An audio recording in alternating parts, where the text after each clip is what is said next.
하나님, 이 시간도 또 주일 오후 예배로 하나님 함께 나와 예배를 드립니다. 성령 하나님께서 우리의 마음을, 생각을 주관하여 주시고 하나님의 말씀을 통해서 하나님의 뜻을 깨달으며 그 말씀을 힘입어 살아가는데 부족함이 없도록 은혜를 더하여 주시옵소서. 특별히 하나님 앞에 예배를 통하여 우리의 무너졌던 삶이 일으킴을 받게 하시고 다시금 회복되어지는 놀라운 복된 시간이 되도록 하나님 함께하여 주시옵소서. 예수님의 이름으로 기도드리옵나이다. 아멘. 오늘 말씀의 제목이 무섭고 놀라운 일입니다. 우리에게는 무엇이 무섭고 무엇이 놀라운 일일까요? 오늘 5장 우리 30절 말씀 한번 찾아보겠습니다. 예레미야 5장 30절 우리 다 같이 함께 읽습니다. 이 땅에 무섭고 놀라운 일이 있도다. 설교 제목이 여기서 나왔죠. 이 땅에 무섭고 놀라운 일이 있다.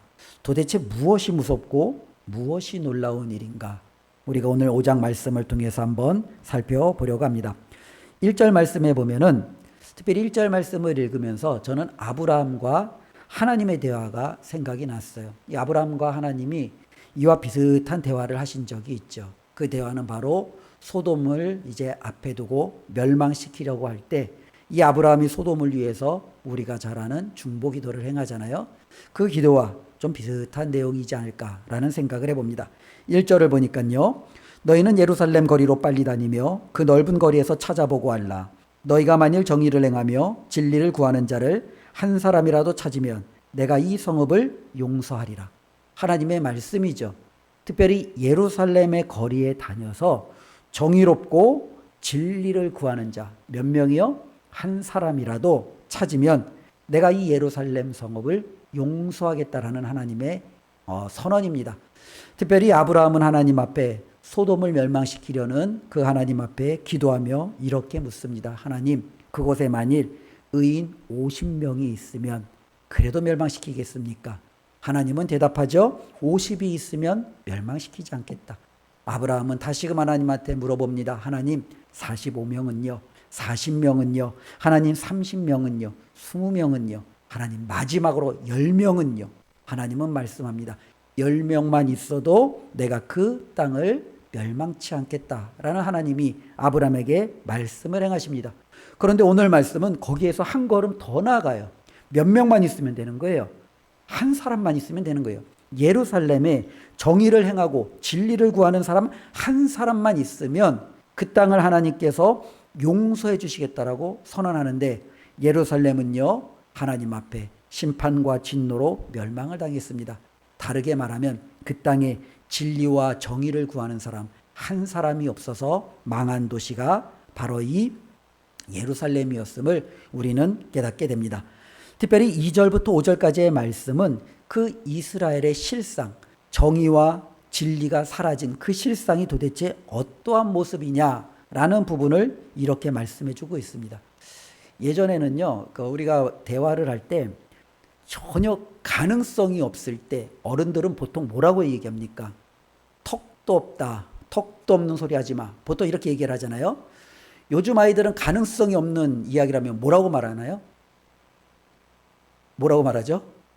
1도 없다 이제 얘기를 해요. 그렇죠? 요즘 아이들은 1도 없다. 그러니까 예루살렘이 지금 멸망한 건 모두 없기 때문에 멸망한 거예요. 1도 없어서 멸망한 거예요. 그렇죠? 한 사람이라도 있었으면 이 예루살렘은 멸망하지 않았는데 그 1도 없게 어쩌면 어른들은 턱도 없어서 이 예루살렘은 멸망할 수밖에 없었어요. 도대체 이 예루살렘이 어떤 모습이길래 하나님은 이렇게 말씀하실 수밖에 없는가? 우리는 예레미야를 읽어보면은요, 그들의 실상을 누구보다도 잘 알게 됩니다. 특별히 예레미야를 보면은 크게 좀 두 부분으로 좀 나뉘어집니다. 1장부터 25장, 또 26장부터 뒷부분, 또 뒷부분은 또 여러 가지 주제가 있기는 하는데, 1장부터 25장은 끊임없이 하나님께서 말씀하시는 내용이에요. 즉, 회개하고 돌아와라. 그렇지 않으면 내가 가만히 있지 않겠다. 그러면서 그들의 죄악을 계속적으로 고발하시는 하나님. 그리고 예레미야는 그 하나님의 말씀을 선포하고 그들이 돌아오기를 기대하는 모습으로 하나님의 말씀을 대언합니다. 26장부터 실제적으로 뒷부분에 보면은 예레미야가 살아가면서 하나님께로부터 받은 이 사명을 감당하면서 겪는 여러 가지 일들, 사건들, 혹은 그가 백성들에게 외쳤던 설교들, 이와 같은 내용들이 주를 이루고요. 결국에는 하나님께서 예루살렘을 심판하시고, 또한 예루살렘을 심판하시는 것 못지않게 그 주변에 있는 여러 민족들에 대한 하나님의 진노와 심판이 예언되어져 있는 이 큰 두 줄기 흐름으로 이루어집니다. 그럼 예레미야의 말씀은 처음부터 끝까지 멸망으로 가느냐? 그렇지 않아요. 마지막에는요, 하나님께서 여전히 그들을 위해서 기회를, 또 그들을 새롭게 하시고자 하는 하나님의 새로운 놀라운 계획이 이 예레미야를 통해 선언이 되어집니다. 그러나 거기까지 가기 전에 이들은요, 자신들의 본 실상을 알아야 돼요. 그들이 어떠한 사람인지를 알아야 돼요. 우리가 하나님 앞에 설 때 내가 누군지 모르고 하나님 앞에 서면 교만할 수 있어요. 하나님 앞에 서놓고 하나님을 우리가 무시할 수 있어요. 그러나 내가 누구인지 알면 하나님 앞에 우리가 어떻게 해야 되는지 알아요. 하나님 앞에 자신이 의로운 자인 줄 알면 하나님의 죄인인 줄 알고 그 하나님을 잡아다가 모욕하고 그 하나님을 십자가에 못 박아 죽이겠죠. 그런데 하나님 앞에 내가 죄인인 것을 알면 주여 저를 떠나소서 고백했던 베드로처럼 하나님 앞에 무릎 꿇을 수밖에 없는 거예요. 이스라엘도 마찬가지예요. 자신들의 실상을 알아야 하나님 앞에 그들이 어떻게 반응해야 될지 아는 거예요. 그래서 예레미야는요, 계속적으로 그들의 실상을 하나님의 말씀을 통해서 가르쳐 주는 거죠. 그들을 통하여 그들의 실상을 가르쳐 주는데요. 2절부터 5절까지 보면 이 예루살렘에 있는 유다 백성들, 특별히 이스라엘 백성들의 삶의 모습이 어떠한지를 이렇게 설명해 줍니다. 2절에 보니까요, 그들이 여호와께서 살아계심을 두고 맹세할지라도 실상은 거짓 맹세니라. 그들은 여호와의 살아계심을 두고 맹세해요. 저도 어렸을 때 보면은 맹세 참 많이 한 것 같아요. 그렇죠. 친구들이라면서 자기가 진짜, 야, 나 진짜 내가 맹세하는데, 내 하늘을 걸고 맹세하는데, 뭐 막 얘기를 하죠. 그러다가 이제 믿는 친구들끼리 얘기하다 보면, 그러면은 너 하나님 걸고 맹세할 수 있어? 뭐 그러면은, 진짜면은, 그래, 하나님 걸고 맹세할 수 있어. 가짜면, 야, 무슨 맹세하는데 하나님의 이름까지 들먹여. 그러면서 이제 빠져나갈 이제 구멍을 이제 만들고 이제 그런 기억이 나는데, 이스라엘 백성은 말을 할 때 자신들이 진짜다라는 것을 말할 때 어떻게 얘기해요? 여호와의 살아계심을 두고 나는 말하는데 내 말이 진짜야. 근데 그렇게 얘기한다는 거예요. 근데 하나님이 뭐라고 그래요? 실상은 거짓이야. 가짜야. 제가 지금 뻥치고 있어. 하나님은 지금 그렇게 말하는 거예요. 그들이 내 이름으로 맹세하고 있지만 실제로 그들은 뭐예요? 거짓말을 하고 있다라는 거예요. 어쩌면 그들은 그러겠죠. 나는 하나님을 정말로 사랑해. 하나님의 이름으로 맹세하는데 내가 하나님을 얼마나 사랑하는지 하나님은 아실 거야. 아마 너도 그것을 알기를 원해. 그들이 다른 사람들에게 그렇게 말했어요. 하나님은 뭐라고 말해요? 얘 지금 거짓말하고 있어. 하나님은 그렇게 말하고 있는 거죠. 이들은 정말로 모든 면에 있어서 하나님의 이름을 두고 말하지만 실상은요, 거짓말만 하는 백성이다 라고 하나님이 그들의 모습을 적나라하게 드러내고 있습니다.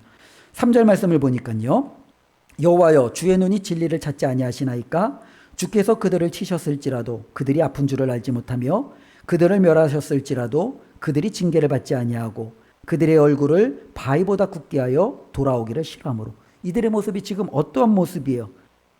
때려도 하나님이 잘못했으니까 때려요. 때리면 어떻게, 맞으면 어때요? 아프잖아요. 근데 이들은요, 아픈 걸 몰라요. 이들은 징계를 받아요. 근데도 뭐예요? 왜 날 징계하냐? 내가 뭘 잘못했느냐? 하나님께서 도대체 나한테 이렇게 하실 수 있느냐? 도리어 하나님의 징계를 어떻게 해요? 거부해요. 하나님이 그들에게 돌아오라고 얘기해도 우리는 이미 이 자리에 있기 때문에 돌아가기를 그들은 싫어하고 거부하고 있어요. 이게 바로 이 백성들의 삶의 모습이라는 거예요. 맞아도 아픈 줄 모르고 징계해도 이것이 징계라고 생각하지 않고 받아들이지 않고 하나님이 돌아오라고 손짓해도 하나님을 거절하고 밀어내고 도리어 자신들의 길로 돌아서며 자신들이 원하는 길대로 행하는 삶의 모습. 이게 바로 이스라엘의 모습이라는 거예요. 그래서 그들의 모습을 4절에 예레미야가 이렇게 요약을 합니다. 이들의 모습을 보니까 이 무리는 뭐라고 합니까? 비천하고 뭐예요? 어리석은 것뿐이라.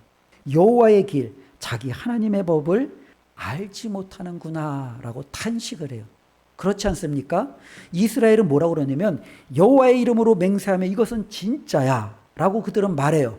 그러면서 그들은요, 하나님이 그들을 징계해도 징계를 받아들이지 않고 하나님이 그들을 야단을 쳐도 그들은 그 야단을 거부하고 하나님을 멀리해요.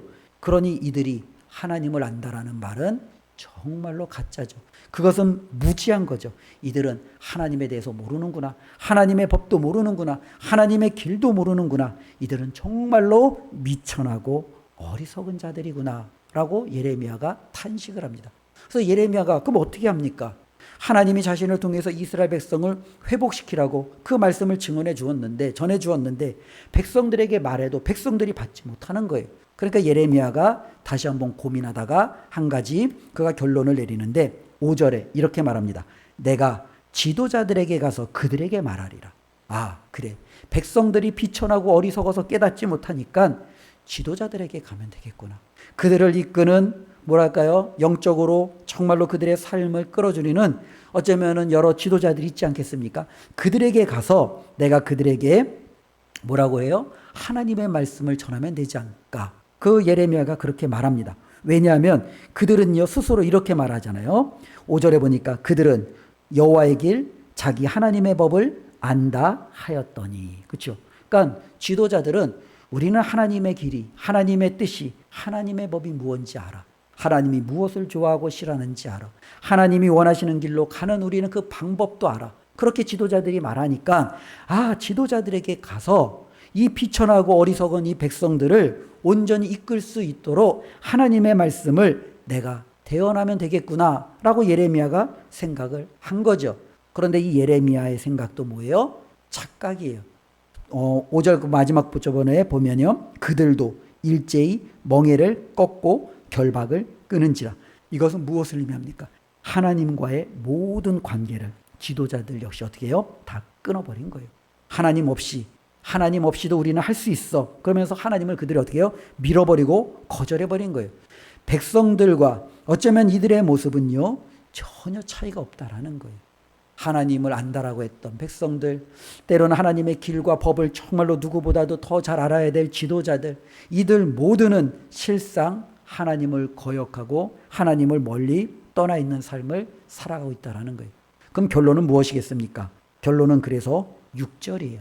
이 6절이 좀 무서운 말씀처럼 표현되어 있는데요. 우리 6절 말씀 다 같이 한번 읽어보겠습니다. 그러므로 수풀에서 나오는 사자가 그들을 죽이며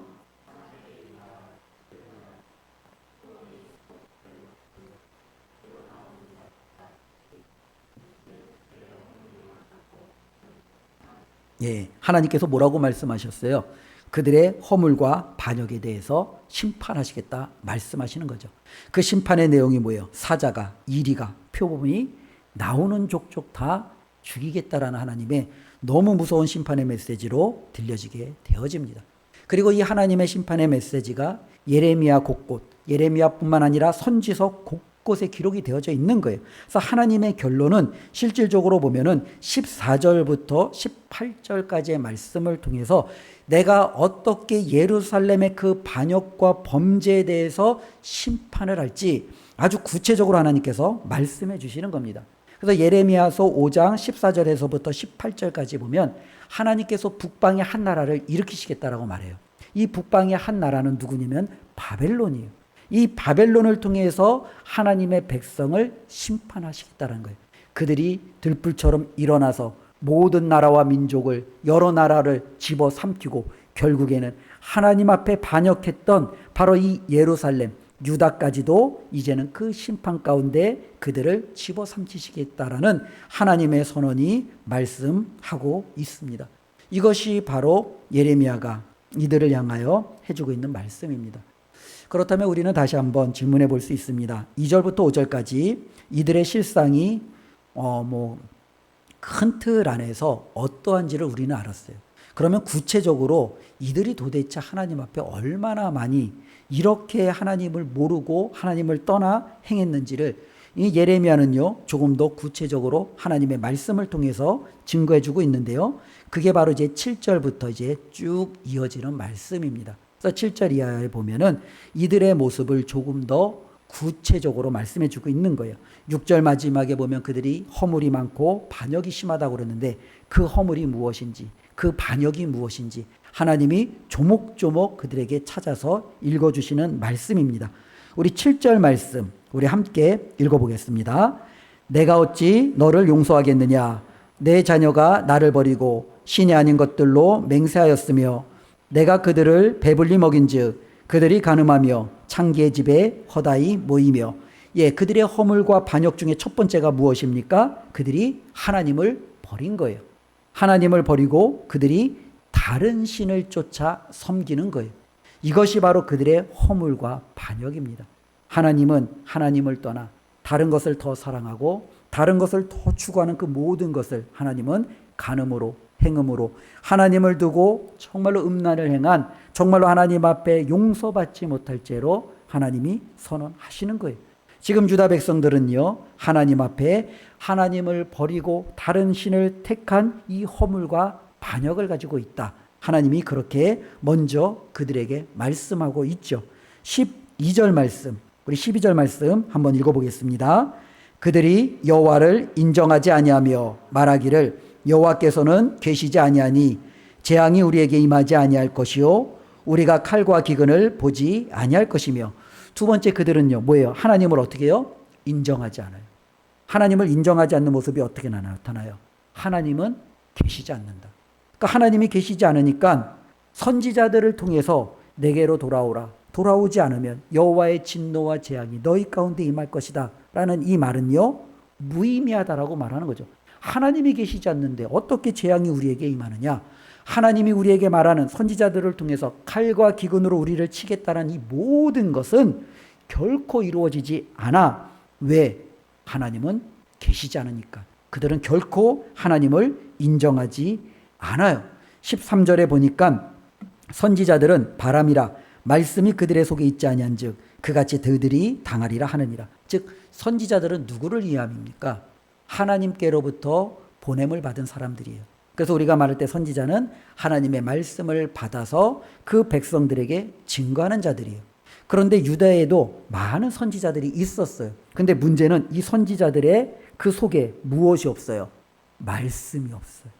선지자는 선지자인데 말씀이 없는 선지자들이에요. 그러니 그들이 하나님을 인정하지 않는 것은 백성이나 선지자나 일반 전혀 차이가 없다라는 거예요. 그들의 두 번째 죄는요, 하나님을 버려 다른 신을 섬긴 것, 그리고 두 번째는 그들이 하나님을 인정하지 않는 것. 이것이 바로 그들의 죄악이다, 허물이다, 나를 향한 반역이다. 하나님이 그렇게 말씀하고 있습니다. 세 번째로 하나님께서 또 지적하시는 것은요, 22절 말씀, 우리 22절 말씀을 한번 읽어보겠습니다. 여호와의 말씀이니라 너희가 나를 두려워하지 아니하느냐? 내 앞에서 떨지 아니하겠느냐? 내가 모래를 두어 바다의 한계를 삼되 그것으로 영원한 한계를 삼고 지나치지 못하게 하였으므로 파도가 거세게 이나 그것을 이기지 못하며 뛰노나 그것을 넘지 못하느니라. 이들의 세 번째 삶의 모습은요, 하나님을 그러니까 어떻게 해요? 두려워하지 않는 거예요. 하나님을 두려워하지 않는 것은 하나님을 함부로 여기는 거죠. 하나님을 업신 여기는 거예요. 하나님을 그들은 어떻게 해요? 막대하는 거예요. 하나님을 인정하지도 않고 하나님을 버렸고 하나님을 두려워하지도 않는, 특별히 22절 말씀에 보면은 그들이 두려워하지 않는 하나님이 어떤 하나님인지 하나님은 자신을 설명하고 계시는데, 특별히 하나님은 뭐예요? 바다의 한계, 영혼의 한계, 그리고 실질적으로 하나님의 뜻하시는 대로 이 우주 만물이 하나님의 뜻 가운데 다 서고 이루어짐을 선언하세요. 다르게 말하면 하나님은 온 세상을 창조하신 창조주세요. 온 세상을 지금도 다스리시는 하나님은요, 섭리자예요. 그 모든 것을 이루시는 하나님을 이스라엘은 어떻게 해요? 두려워하지 않는다는 거예요. 그 하나님을요, 그들은요, 업신여기며 함부로 대한다라는 거예요. 이들이 바로 그들에게 있는 허물과 반역이라는 거예요. 우리가 실질적으로 하나님을 두려워하면은요, 하나님의 말씀을 가까이 하게 되고 그 말씀을 지키려고 애쓰겠죠. 왜? 두려우니까. 때로는 우리가 이 땅을 살면서도 형벌을 강하게 두는 이유가 있잖아요. 형벌이 무서우면 무서울수록 두려움이라는 게 있잖아요. 그러니까 내가 그 무서운 형벌을 받지 않게 해서라도 자기 자신을 살피며 가급적이면 죄의 문제에서 멀어지려는 경향이 있는 것 아니겠습니까? 그런데 이스라엘은요, 그 하나님을 결코 두려워하지 않는 거예요. 그러니 그들이 죄를 짓는 데 있어서 두려워할 어떤 이유도 없는 거예요. 자신들이 그냥 하고 싶은 대로 그냥 마음껏 행하는 저들의 삶을 하나님께서는 고발하고 계심을 우리는 보게 됩니다. 특별히 26절부터 29절까지의 말씀은 그들이 또한 어떠한 죄를 지었는지 하나님이 한 가지 예를 들어줬는데요. 26절에 보니까요, 악인의 예를 들면서 저들은 마치 악인과 같다라고 이야기합니다. 사냥꾼이 매복하여 새를 잡습니다. 저는 어렸을 때 새를 잡아봤어요. 예. 그래서 그 쇠고기, 참새고기도 좀 먹어봤어요. 예, 방학 때면은 할아버지 집에 가서 겨울에 이제 새를 잡는 거예요. 어떻게 잡느냐? 할아버지의 방식은 모래를 이렇게 갈게 채하는 걸 망대가라나요? 뭔지 아시겠죠? 공사장에서 예전에 이렇게 모래를 이렇게 가는 것만 이렇게 하는 거예요. 그거를 이제 가지고 할아버지가 그거와 이제 그 깨를 털고 남은 이제 마른 잎들을 가지고 이제 산에 올라가서 서로 넓은 공터에 이제 가시는 거예요. 그래서 그 눈을 치우고 거기다가 깨 이제 털고 남은 거를 쌓아두고 이 망대로 이렇게 비스듬히 세워놓고 막대기를 하나 이렇게 세워놓는 거예요. 이 막대기를 받쳐놓는 거예요. 막대기가 떨어지면 어떻게 해요? 이게 쿵 내려가니까 그 안에 있는 새들이 갇히는 거예요. 그래서 제 할아버지가 여기다가 막대기를 세워놓고 이 막대기에다가 끈을 이제 매달아서 이제 이게 한 100m, 제가 어렸을 때는 100m 이상 되는 것 같아요. 그 줄을 줄게 해서 어떤 나무 뒤 같은 데다가 거기다 두는 거예요. 그래서 명선아, 새 들어오면 땡겨, 그렇게 얘기를 하시는 거예요. 저는 이게 사냥꾼의 매복을 제가 했죠. 그래서 몰래 나무에 뒤에 가서 이제 새들이 들어가는지 안 들어가는지 계속 그냥 그것만 들락날락 이제 보는 거예요. 밥 먹고 와서도 보고 뭐가 와서도 보고 어느 순간인가 진짜 거기 새가 들어가 있어요. 확 땡겼죠. 땡겼더니 이제 뭐 참새도 잡았고, 모르겠어요. 제가 꿩을 잡았는지 안 잡았는지 그것까지는 모르겠고, 먹었던 고기는 참새고기만 기억이 나요. 그러면서 그 새를 확 잡았던 그 기억이 나는데요. 어쩌면 지금 이 말씀은 이런 부분이에요. 참새를 잡기 위해서 몰래 매복해서 덫을 놓아 기다리는 사람처럼 이들이, 유대 사람들이 이와 같이 악인의 모습으로 서 있다라는 거예요. 이들이 얘기하죠. 우리가 무슨 이렇게 악인입니까? 라고 이야기할지 모르겠습니다. 그런데 28절에 그들이 하나님 앞에 왜 악인인지 하나님이 설명해 주는데요. 이렇게 하나님이 설명해 주고 있습니다.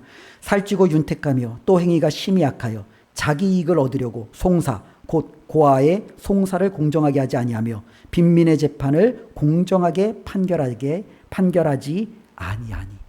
이것이 바로 악이라는 거예요. 즉 사냥꾼이 매복해서 그 새를 잡아내듯이 이 부자들은요, 힘 있는 자들은요, 고아와 가부와 빈민을 그들의 있는 것을 탈탈 털어먹기 위해서 재판도 공정하게 하지 아니하고 힘으로 완력으로 그들의 것을 빼앗고, 이것이 바로 뭐예요? 이들의 유다인 백성들의 모습이었음을 하나님께서 말씀하고 있죠. 어쩌면 우리가 오늘 말씀 읽었던 1절에 만일 너희가 이 예루살렘에 정의와 진리를 구하는 한 사람이라도 보면 내가 이 성읍을 용서하리라는 하나님의 말씀처럼 이들 가운데는 이러한 모습이 전혀 있지 않았다라는 거예요. 정의와 진리를 사랑했던 사람이 없어요. 그들은 자신들의 이득을 얻으려고 자신보다 약한 자들을 짓밟는 데 있어서 전혀 주저하지 않았어요.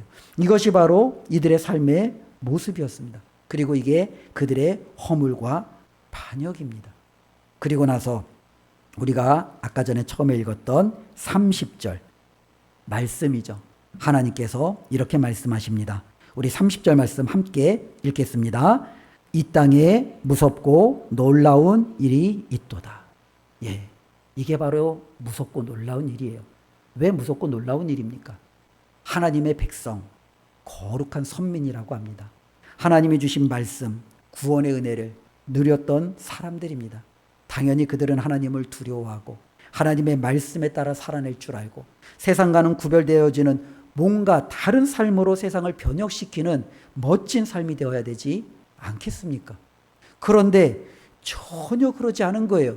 오히려 더 무서운 일이 일어났어요. 세상 사람보다 더 악해요.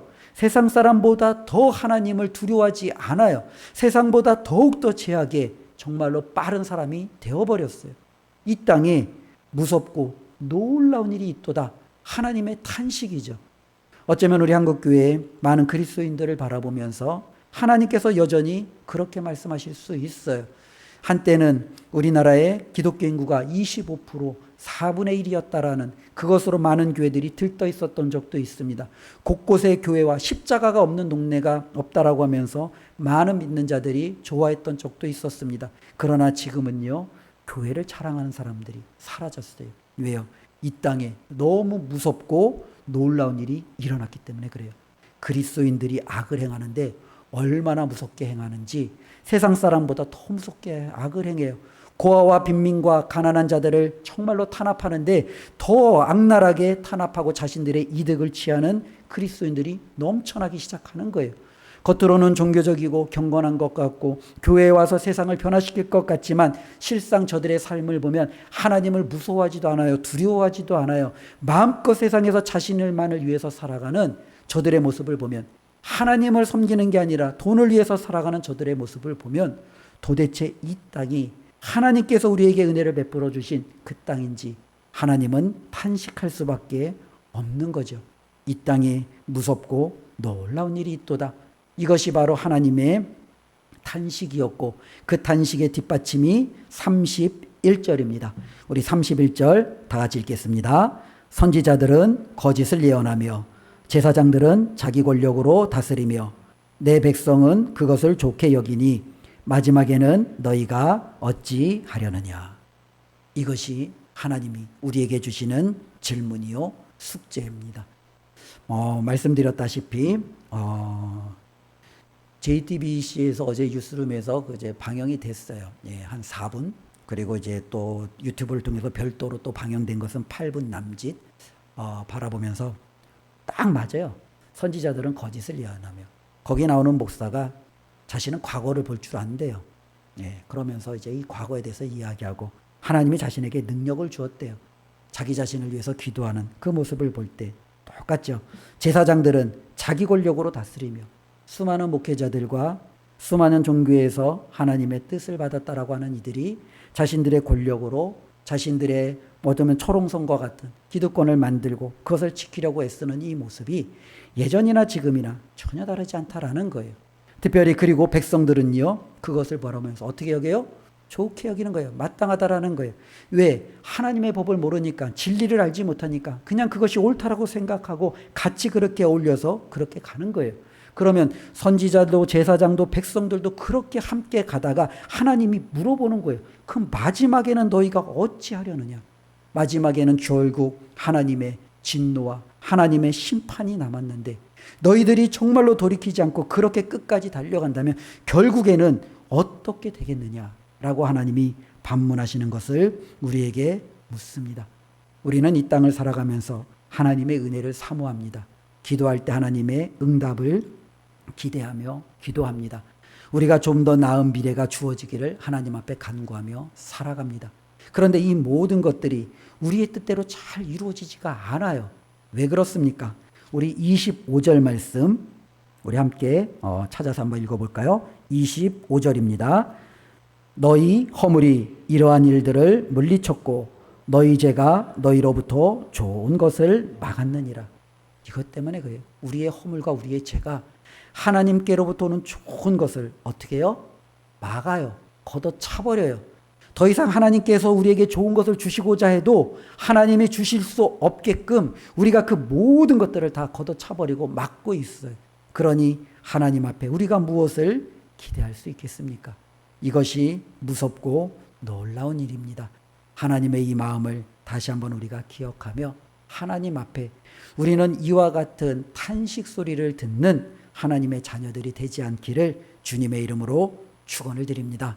하나님이 예루살렘을 바라보며 내가 이 성읍의 정의와 진리를 행하는 사람, 구하는 사람 한 사람을 찾았는데 야, 그게 바로 너였구나. 내가 너를 찾았다. 이와 같은 하나님의 놀라운 정말로 인정을 받는 그러한 신앙이 저와 여러분들 가운데 있기를 주님의 이름으로 축원을 드립니다. 기도하겠습니다. 하나님, 오늘도 하나님의 말씀을 들었습니다. 하나님은 우리에게 벌 주시기를 원치 않으십니다. 우리가 안 되는 것을 하나님은 기대하지도 않으십니다. 하나님은 우리가 잘 되고 복 받기를 원하십니다. 그런데 문제는 하나님, 우리가 그 하나님을 몰라도 너무 모른다라는 것입니다. 하나님을 거부해도 너무 많이 하나님을 거부하며 세상으로 달려가고 있는 우리의 모습을 바라보게 됩니다. 이스라엘의 어리석은 모습이 어쩌면 우리의 모습입니다.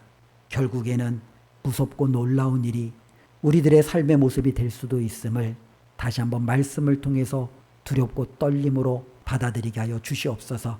그리고 이 말씀으로부터 벗어날 수 있는 정의와 진리를 사랑하고 추구하는 하나님의 자녀로 삼아 주시옵소서.